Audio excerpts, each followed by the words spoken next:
곧이어 생명의 말씀 대구 범어교회 이지훈 목사편이 방송됩니다.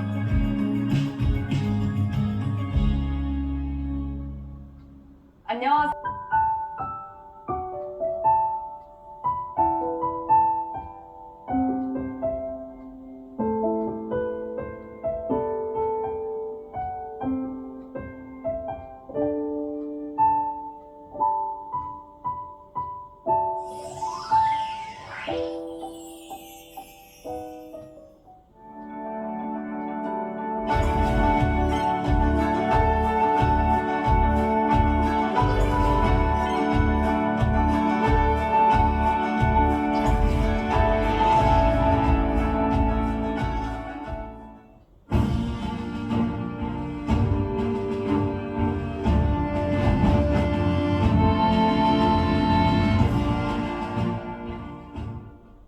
갑분싸라고 하는 말을 아십니까? 지금이 딱 갑분싸인데요. 갑분싸라는 말은 갑자기 분위기가 싸늘해졌다라는 줄임말의 신조어입니다. 어떤 사람의 말이나 어떤 행동 또는 어떤 상황에 의해서 좋았던 분위기가 한순간에 이렇게 싸늘해질 때 사용하는 표현인데요. 여러분, 제가 오늘 이 설교를 하기 위해서 본문을 읽어 내려가는데 이 갑분싸라는 말이 제 머릿속에 떠올랐어요. 저희가 지금까지 살펴본 것처럼 이 초대교회의 분위기는 너무나도 뜨겁고 좋았습니다. 성령이 그들 가운데 충만히 임재하셨을 때 여러분, 사도들이 나가서 주의 복음을 전하니까 수천 명의 사람들이 회심하고 돌아오는 역사가 일어나죠. 회심하고 돌아온 그 성도들은 어땠습니까? 날마다 모여서 매일같이 하나님을 예배했고요. 또 그들이 자신들의 집을 오픈해서 성도의 교제를 매일같이 기쁨으로 나누었습니다. 거기서 그치지 않죠. 이들은 자신의 것을 주장하지 않고 서로 통용하며 자신의 것을 남에게 내어주었고요. 또 자신의 재산을 팔아서 연약하고 소외된 이웃들을 섬기는 일들을 행했습니다. 여러분, 이 초대교회의 모습이 어떻습니까? 저와 여러분이 꿈꾸는 교회의 모습이 아닌가요? 우리 이런 교회를 다 소망하고 원하지 않습니까? 너무나도 뜨겁고 너무나도 좋았던 이 초대교회의 분위기에, 그런데 마치 찬물을 이렇게 끼얹는 것 같은 분위기를 한순간에 싸늘하게 만드는 사건이 오늘 본문에 기록되어진 이 사건입니다. 이 초대교회의 성도였던 아나니아와 사피라라고 하는 이 부부가 자신의 땅을 팔아서 헌금을 했는데 그 헌금의 일부를 감춘 것으로 인해서 그들이 죽게 되는 사건이죠. 여러분, 하나님께서 왜 이런 비극을 인생에 허락하신 걸까요? 하나님은 왜 이 사건을 기록하심으로 우리에게 무엇을 말씀하고 싶으신 걸까요? 여러분, 이 사건을 대하면서 저와 여러분이 가장 먼저 기억해야 되는 중요한 사실은 무엇이냐면 그들의 문제는 액수의 문제가 아니라 마음의 문제였다는 것입니다. 이걸 인간의 셈법으로 생각을 해서요, 그들이 더 많은 물질을, 더 많은 것을 하나님께 바치지 않았기 때문에 그들이 벌을 받았다라고 생각을 하면요, 천지의 창조주이신 하나님을 모욕하는 것입니다. 하나님을 구걸하는 존재로 만드는 것과 같은 거죠. 여러분, 그들이 잘못은 그들이 많이 바치지 않았기 때문은 결코 아닙니다. 그들의 마음의 문제였던 것이죠. 그래서 실제로 베드로가 3절과 4절 말씀을 보면 그들의 잘못을 질책하면서 끊임없이 반복하는 말이 무엇이냐면 왜 너희 마음에 이런 일을 행했느냐라고 얘기합니다. 그것은 그들의 마음의 문제에서부터 비롯된 일이다라는 것을 이야기하는 것이죠.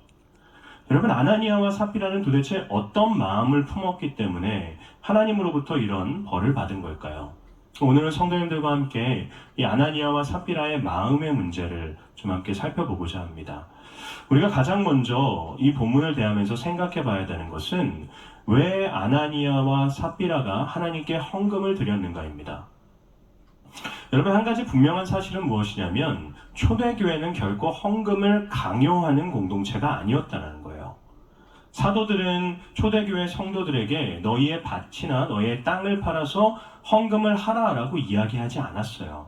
더 나아가서 헌금의 액수도 구체적으로 정해주지 않았습니다. 원하는 사람이 헌금하는 것이었고 또 원하는 만큼만 헌금할 수 있었습니다. 그런데 여러분, 이 아나니아와 삽비라는 어땠나요? 자신의 땅을 팔아서 헌금을 했는데 일부를 드렸음에도 마치 전부를 드린 것처럼 거짓말했다라는 거죠. 누구도 그들에게 전부를 바치라고 하지 않았음에도 그 일부만 드렸어도 누구도 뭐라 하지 않는데 이들은 왜 마치 전부를 바친 자인 것처럼 거짓말을 했을까요? 여러분, 저희는 그 이유를 이 문맥에서 한번 생각해 봐야 됩니다. 우리가 살펴보고 있는 사도행전 5장 바로 앞에는 마지막 27절부터 보게 되면 레위족의 요셉의 이야기가 나오게 됩니다. 이 레위족 사람이었던 요셉이라는 사람은 자신에게 있던 밭을 다 팔아요. 그리고 판 값을 가지고 사도들의 발 앞에 내어주게 됩니다. 그래서 사도들은 그 요셉이 팔아온 그 금액을 가지고 연약한 자들을 돕게 돼요. 그리고 이 일로 인해서 이 요셉이라고 하는 사람은 초대교회 내에서 바나바, 넌 참 위로하는 사람이구나 라고 하는 애칭으로 불리며 교회 내에서 사람들의 칭송과 인정을 받게 됩니다. 그리고 이 바나바의 사건 이후에 바로 이어서 아나니아와 삽비라의 사건이 나오는 거죠. 그래서 여러분, 성경은 이 바나바와 아나니아와 삽비라를 의도적으로 대조해서 설명하고 있어요. 바나바가 자신의 밭을 팔아서 그 값을 가지고 사도들의 발 앞에 두니라 라고 하는 이 똑같은 단어가 아나니아와 삽비라의 사건을 사용할 때도 묘사할 때 똑같이 쓰이게 됩니다. 아나니아와 삽비라도 그들의 땅을 팔아서 그 값을 가지고 사도들의 발 앞에 두게 됩니다. 바나바와 이 두 사람은 그 과정과 바친 모든 행위가 동일합니다. 그런데 결과가 달랐죠. 그 결과의 차이가 무엇 때문입니까? 마음의 차이 때문이었던 거죠. 바나바는 어떤 마음으로 자신의 것을 팔아서 사도들의 발 앞에 두었습니까? 자신이 큰 은혜를 누렸기 때문에 받은 큰 은혜로 인해서 연약한 자들을 사랑하고 섬기기 위해 자신의 것을 팔아서 바친 것이죠. 근데 아나니아와 삽비라는 바친 이유가 무엇 때문입니까? 바로 이 바나바와 같은 칭송을 받기 원했기 때문입니다. 아나니아와 삽비라가 헌금을 드렸던 이유는 교회 내에서 자신들도 바나바처럼 칭송을 받고 인정을 받기 위해서 바친 것이죠. 여러분, 이들은 헌금을 드리는 그 행위를 통해 무엇을 원한 것입니까? 자신들의 유익을 원한 것이에요. 이들은 헌금이라는 그 행위를 수단으로 삼아서 자신들의 유익이라는 목적을 이루어낸 것이죠. 사랑하는 여러분, 이 말씀을 통해서 저와 여러분이 무엇을 할 수 있나요? 인간은요, 자신에게 유익이 되기 위해서라면 하나님도 수단으로 사용할 수 있는 존재라는 거죠. 인간이 얼마나 악합니까? 하나님도 수단으로 사용해요. 근데 여러분, 기억하셔야 됩니다. 하나님은 자신을 수단으로 삼는 모든 행위를 미워하십니다. 하나님은 우리가 수단으로 사용해도 되는 분이 아니죠. 하나님은 우리의 목적이 되시는 분이십니다. 하나님을 나의 수단으로 사용하는 것은 하나님이 가장 미워하시는 거예요. 하나님은 언제 어떤 상황에서도 우리 인생의 유일한 목적이 되셔야 됩니다. 제가 이 말씀을 준비하는데 이게 너무나도 무섭게 다가왔어요. 여러분, 저는 무엇을 하는 사람입니까? 저는 어쩌면 가장 거룩하다라고 여겨지는 목회를 하는 사람입니다. 그래서 저는 그렇게 생각하지 않지만 여러분들은 흔히 저를 성직자라고 부르잖아요. 여러분, 저는 이곳에 서서 하나님의 말씀을 가지고 여러분에게 설교합니다. 저는 성도님들을 찾아다니고 신방하면서 하나님의 말씀으로 그들의 상황을 듣고 그들을 위로하고 그들을 위해 기도해주는 일들을 합니다. 여러분, 저 정말 정신없이 하고 있어요. 할 수 있는 최선을 다해서 하고 있습니다. 그런데 여러분, 제가 그렇게 열심히 최선을 다해서 노력하는 이유가 이 목회라는 행위를 통해서 나의 유익을 만들어내고 내가 인정받고 내가 높아지기 위해서 하는 거다면 저는 아나니아와 삽비라처럼 하나님을 수단으로 나의 목적을 위해 사용하는 죄를 짓는 것과 같은 것이죠. 사랑하는 성도 여러분, 이거 저에게만 해당되는 얘기입니까? 여러분들은 어떻습니까? 여러분의 삶에 헌신이 있습니까? 여러분의 삶에 노력이 있습니까? 여러분의 삶에 희생이 있습니까? 여러분, 그 헌신과 노력과 희생은 무엇을 목적으로 하고 있습니까? 그 그것이 내 것을 다 팔아서 누군가에게 주는 거라고 하더라도, 내 몸을 불살라 내어주는 거다라고 하더라도 그 목적이 나의 유익과 나의 명예와 나의 칭송을 위한 것이 되어진다면 우리는 하나님을 수단으로 사용하는 아나니아와 삽비라의 죄를 범하고 있는 것입니다. 그래서 저와 여러분이 늘 기억해야 되는 한 단어가 있어요. 그게 뭐냐면 사역자다라는 겁니다. 사역은 시키다라는 의미를 갖고 있는 단어예요. 제가 이곳에 서 있는 이유는 제가 시킴을 받은 사람이기 때문입니다. 저는 이곳에서 이 교회를 운영하기 위해 있는 게 아니에요. 전 여러분의 헌금으로 월급 받고 이 자리에 서 있는 게 아닙니다. 저는 하나님이 저를 이 교회를 맡기셨기 때문에 시키신 하나님을 위해서 이곳에 서 있는 것입니다.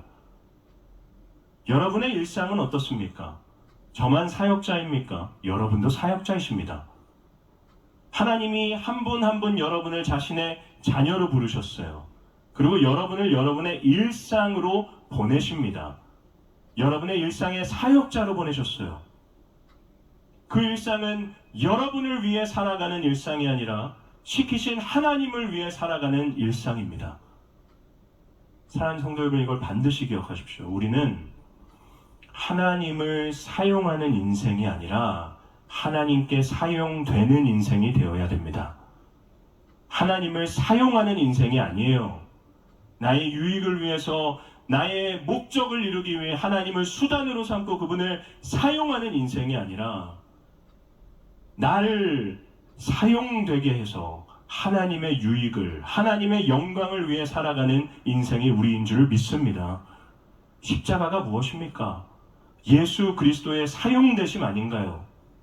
예수님 이 땅에 오셔서 우리를 사용하지 않으셨어요. 자신의 유익을 위해 우리를 이용하지 않으셨어요. 그분은 우리를 위해서 자신의 인생을 사용하셨습니다. 생명까지도 사용하셨어요. 모든 것을 다 내어 던지심으로써 저와 여러분을 얻으시며 자신의 인생을 기꺼이 하나님께 사용되게 하셨습니다. 사랑하는 성도 여러분, 저는 저와 여러분이 우리의 유익과 우리의 영광을 위해 하나님을 사용하는 인생이 아니라 하나님께 사용되는 인생이 될 수 있기를 주님의 이름으로 축원합니다. 이들이 왜 하나님께 헌금을 드렸나요? 자신의 유익을 위해서. 그렇다면 여러분, 이 본문을 대하면서 우리가 한번 좀 생각해 봐야 돼요. 우리가 헌금을 드려야 되는 이유는 무엇입니까? 여러분은 왜 헌금을 드리십니까? 누구도 여러분에게 강요하지 않았는데 여러분은 헌금을 드리시는 이유가 무엇 때문입니까? 어떤 분들은 헌금을 왜 드리는지 아십니까? 벌 받을까봐. 헌금을 제대로 내지 않으면 하나님이 마치 내 돈, 내 재산, 내 인생에 막 이상한 일들을 허락하실까봐 헌금을 냅니다. 근데 이건 마치 분노한 신을 달래기 위한 어떤 공양 정도로 헌금을 생각하는 거죠. 비슷한 맥락인데, 같은 맥락인데 정반대의 결과죠. 어떤 분들은 복을 받기 위해서 헌금을 냅니다. 내가 이만큼 내면 하나님이 내 인생에 더 많은 것들을 주실 거다라고 생각하고 축복받기 위해서 헌금을 내는 것이죠. 이건 마치 하나님을 투자의 대상 정도로 생각하는 것이죠. 여러분, 우리가 왜 헌금을 드려야 됩니까? 헌금은 어떤 서비스에 대한 보답도 아니죠. 공양도 아닙니다. 헌금은 투자하는 것도 아닙니다. 왜 헌금을 드려야 됩니까?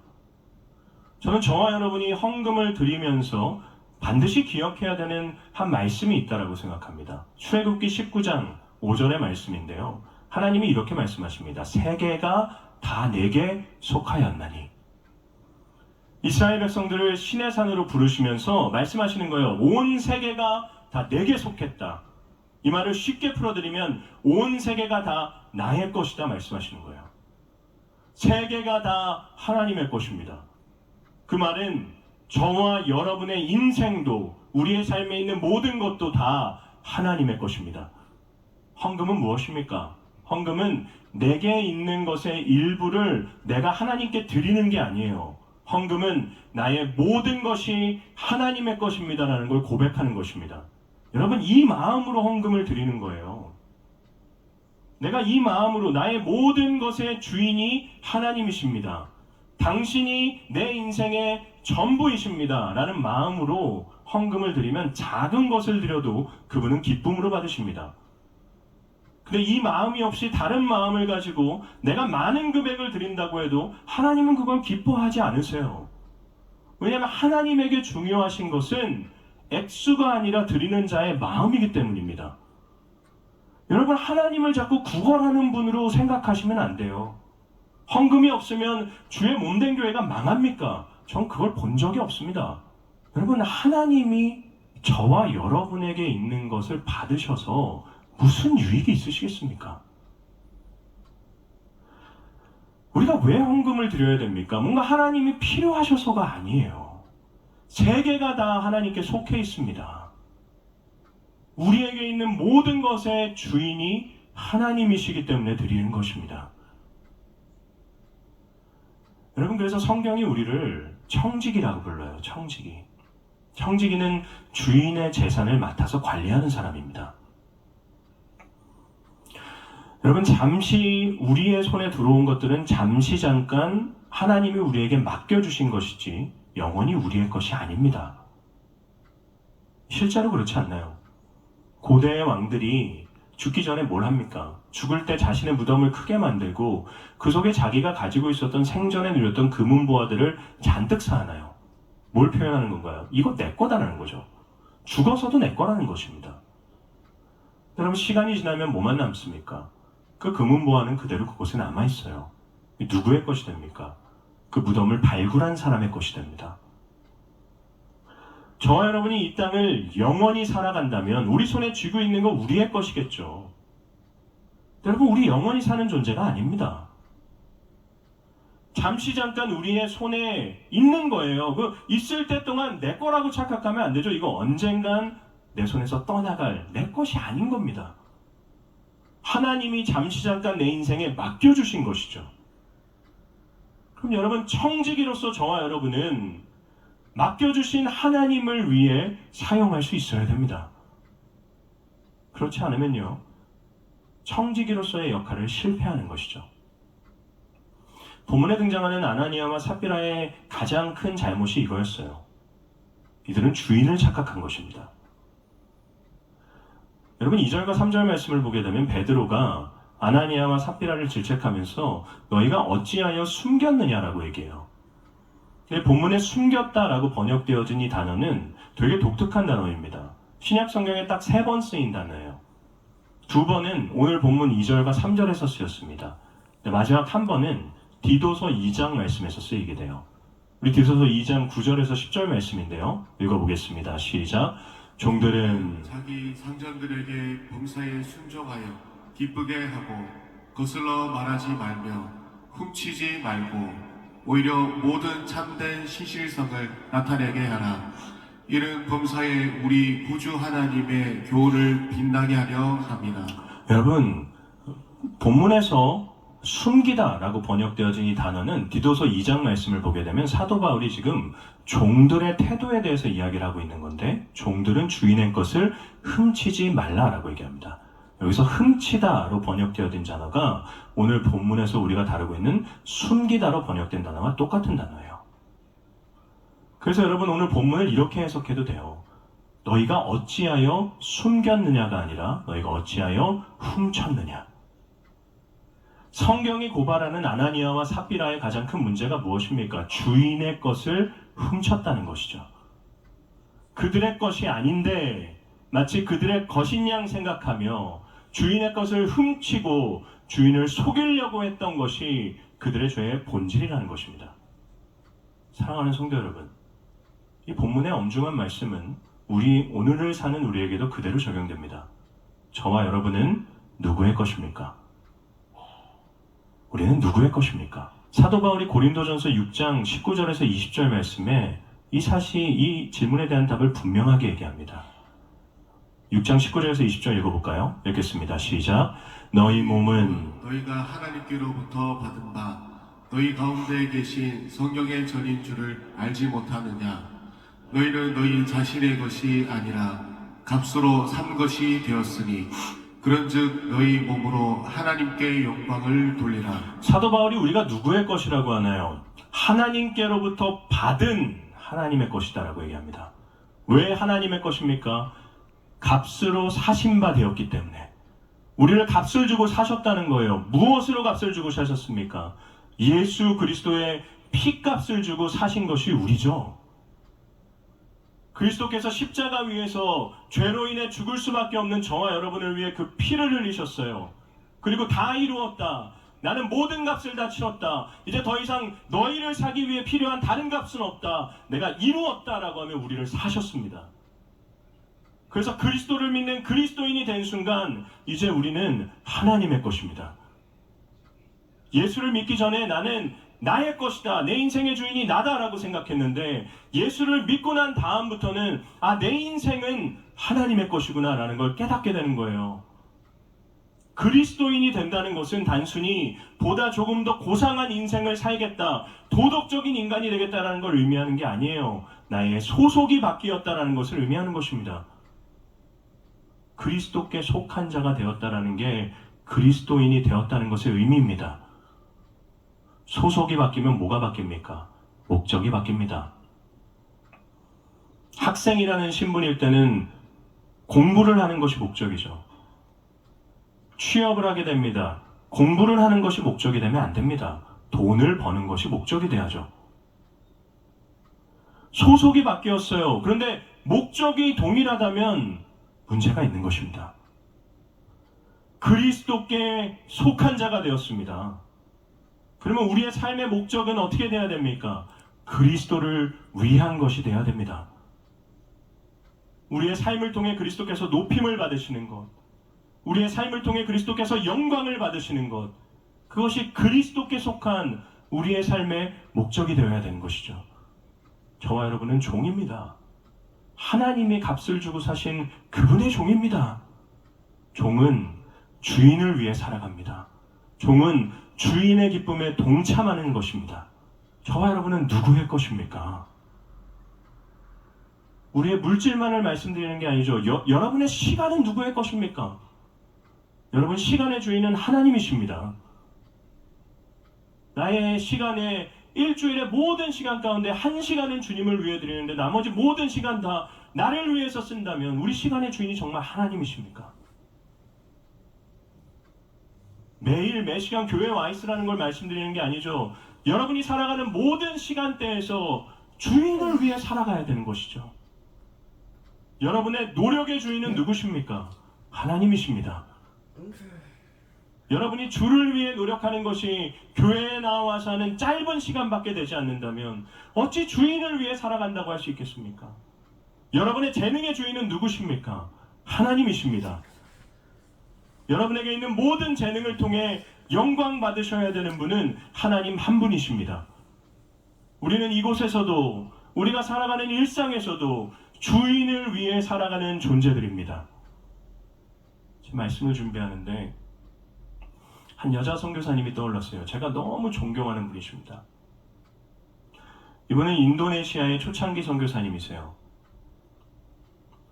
초창기 때 파송을 받으셔서 무슬림만 90%가 넘는 인도네시아 땅으로 가셨어요. 누구의 도움도 받지 못하고 전기가 들어오지 않는 어떤 정글과 같은 한 복판으로 들어가셔서 그 무슬림들 마을 한가운데에서 삶으로 인정받으셔서 그곳에 교회를 세우셨어요. 제가 여러 번 그 교회를 찾아갔었거든요. 정말 여전히 맨발로 살고 있는 그 아이들과 함께 뒹굴면서 그 아이들에게 주의 복음을 조금씩 사랑으로 전하고 계세요. 제가 이분의 삶을 보면서 너무나도 감격이 됐던 경우가 너무 많아요. 제가 이분을 생각할 때마다 제 머릿속으로 떠오르는 장면과 찬양 한 곡이 있어요. 나의 피난처 예수라고 하는 찬양은 원래 인도네시아 찬양입니다. 근데 한국어로 번안이 된 거죠. 근데 제가 단기 선교를 아이들과 데리고 가면서 그 찬양을 이제 인도네시아어로 준비해서 갔어요. 그분과 함께 예배를 드리는데 이 선교사님이 손을 높이 들고 펑펑 울면서 그 찬양을 하는 게 지금도 제 머리에 남아 있습니다. 제가 그 모습을 상상할 때마다 저를 돌아보면 제가 조금 교만해지고 제가 막 높아지려고 하고 제가 막 뭔가 불평이 터져 나오려고 할 때 그분의 그 모습을 떠올리면요, 제 마음속에 막 내려오게 돼요. 후렴의 가사가 뭔지 아십니까? 아바 아버지, 나를 사랑하시니 나의 모든 것 주께 드려요. 아바 아버지, 내가 여기 있으니 주님 영광 위하여 써주세요. 그 선교사님이 그곳에 서서 손을 높이 들고 펑펑 흘리면서 이 찬양을 부르는데요. 여러분, 왜 이분이 아무도 없는 그곳에 가서 혼자 몸부림치면서 그 무슬림들 한가운데에서 그렇게 살아가고 있는 것입니까? 아바 아버지, 나를 사랑하시니까, 나의 주인이시니까 나의 모든 걸 그 주님께 드리는 것이죠. 저와 여러분, 그분처럼 모든 걸 내어던지고 떠날 수 없습니다. 그러나 여러분, 우리는 일상에서 무엇을 위해 살아갑니까? 이거 우리가 반드시 우리의 인생에 던져보고 점검해야 되는 질문입니다. 우리 인생의 주인은 누구십니까? 우리 모두가 언젠간 하나님 앞에 서게 될 것인데, 짧은 인생길이 끝나고 주님 앞에 서게 될 날이 우리의 인생에 조금씩 다가오고 있는데, 우리는 주님 앞에서 무슨 이야기를 하겠습니까? 저는 저와 여러분이 살아가는 일상 가운데서, 오늘도 시작되는 한 주간의 삶 가운데서 주님에게 잘하였도다, 착하고 충성된 종아, 평가받고 주님의 종을, 주님의 영광을 위해 살아가는 한 주의 삶이 될 수 있기를 우리 주님의 이름으로 축원합니다.